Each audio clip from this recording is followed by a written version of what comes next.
So up today is my HM126 sawmill, and one of the issues that I've had with it after I installed my lubrication system here, which you can see in another video, but which I really like, by the way. I think this is going to be a really good idea once it's perfected. Sawdust actually travels down here and right into here, and it prevents the drip mechanism from actually dripping onto the felt, and the felt being a proper wick.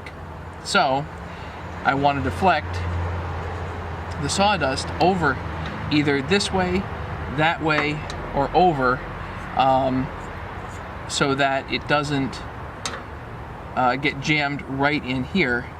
And I was thinking of a number of ways of doing it, and the simplest way that I came up with was getting a piece of flashing and just extending it this way. And I'm just going to clean this surface off and use some tape, I think, at least temporarily. And once I know that it's good, I can take and put a couple of screws, some sheet metal screws in there.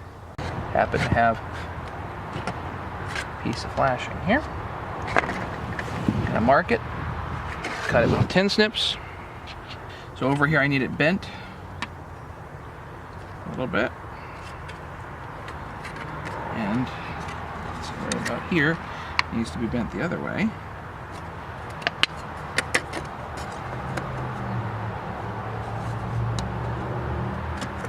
And there's a weld here, make a little cutout for. I'll clean this off, slap a piece of tape here, and see what we got. Always need friends. Again, you can put screws in here, and obviously you can make this far more elaborate than I have.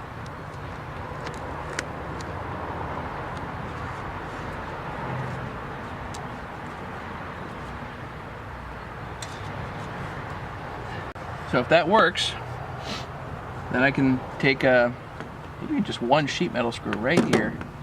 I'll do a run and see if we get build-up here or not. Hopefully not. Turn her on.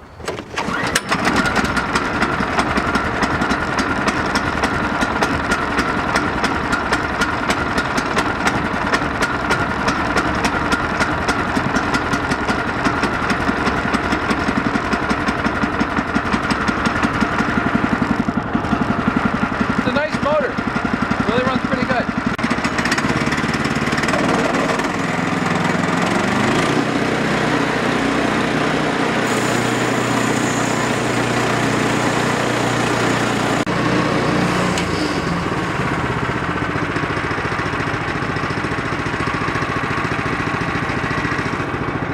So it's definitely better, but we're building sawdust now on this side, and it kind of goes up and in there almost. But anyway, so I think sawdust is getting past here and going up and in there. So I've extended this. I don't know if I'm even getting the shot here, but I've extended this so that it's nearly touching the blade there, and it's all the way extended to the back as well, so any chips are just going to get deflected down that hole and hopefully not into the wick. Cleaned it off. Let's take another cut.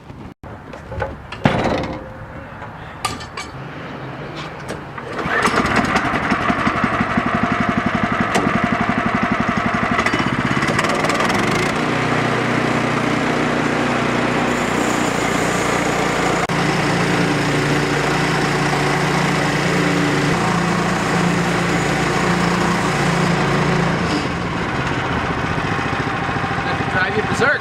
Still getting dust. It sure looks like it's doing its job, but then why do we have all that dust under there? Why is all that dust in there?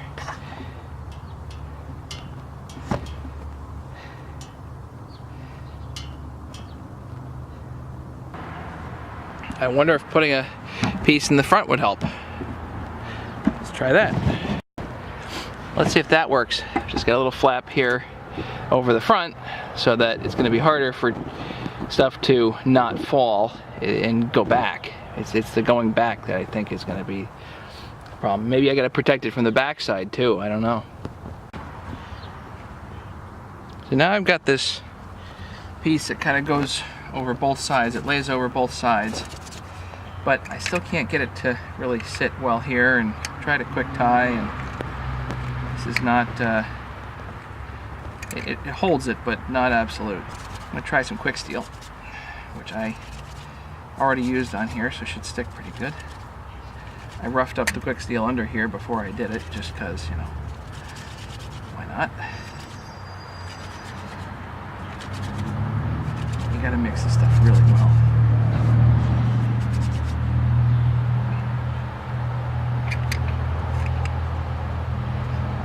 Over here. And then put this in position where I want it.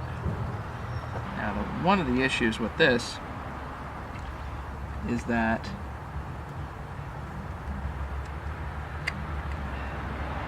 I'm losing clearance this way.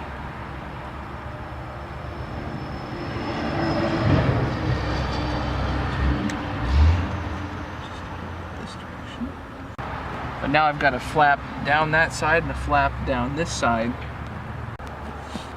Now once this is set, the quick steel should hold this pretty well. Hopefully I'll be able to lift up the flap if I need to. There's that. Just a little flap basically over it. I'm going to put this long piece back here and run it. See how we do. Nice piece on the mill. Let's take a cut, see how the lube system works.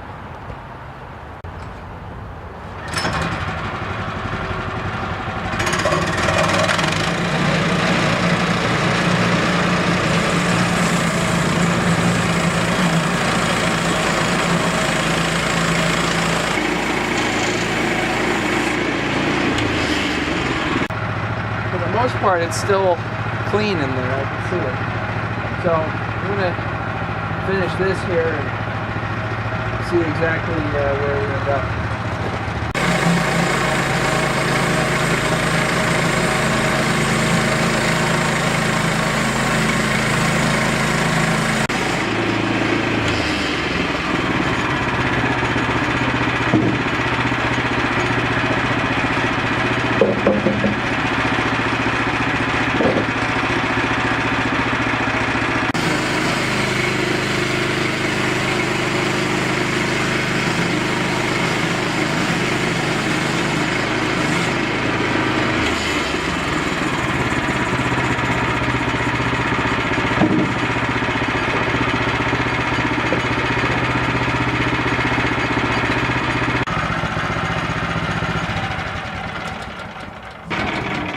You'll see that the board here is cut roughly 2 inches thick, but the bottom board is considerably thicker, and the mill is as low as it's going to go. So the question is, do we waste the bottom or do we do something about it? And the answer is we don't waste the bottom. I'll show you how to fix it.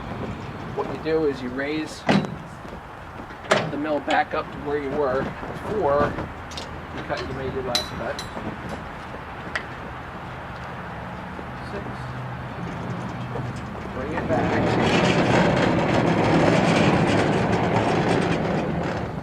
So this is 6 turns up, roughly 2 inches.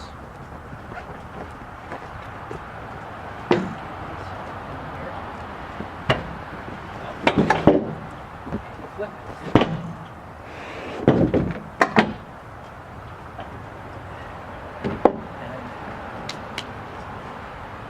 This piece goes on top. So you leave the crappy side down. And the good side that you want to keep up.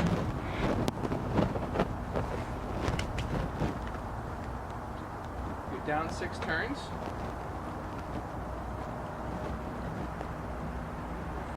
So effectively what you've done is you've left the mill in the same spot and you've flipped. The top good board is now on the bottom, and what would have been scrap is now on the top, and you're going to take a very light slice out of it. What is left on the top will be exactly what you want.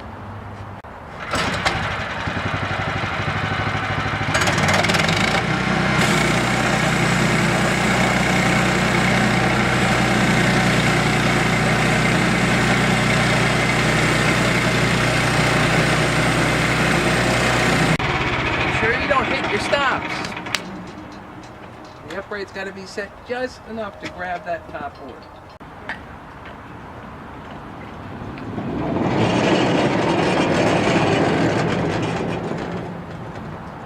Let's see how we did.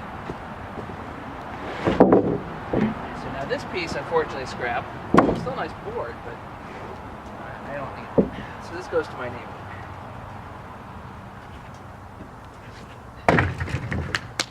How'd we do? Perfect. There it is. So 2x12s.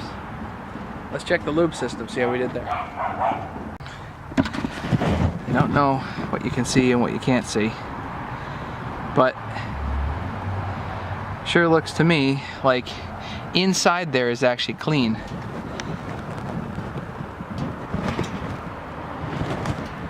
Which is cool. So the wick in there is definitely cleaner than it was. And now, yeah, we got sawdust building up on the outside here, but not on the wick itself and not between the wick and the block. So now we have the opportunity to properly keep the blade lubed, even though we're making a number of cuts. Anyway, I figure that'll do it for now. Quick steel's hard. You know, I could have done a little better here on this, but just wanted to see if I can get that running.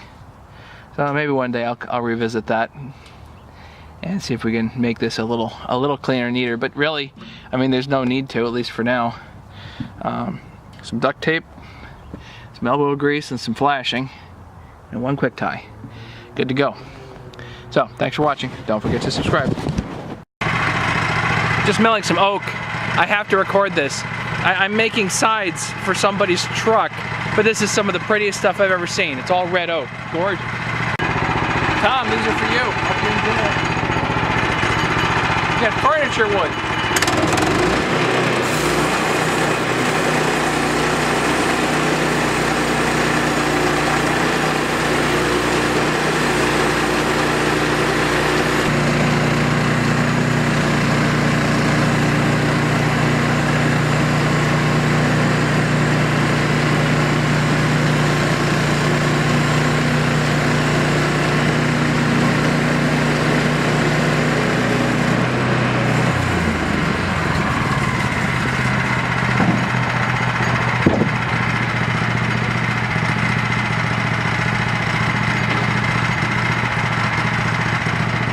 Biggest problem with the mill is handling this stuff. It's handling the heavy stuff. I figured you'd like that. So, Tom, this is for you. Thank you for the wood.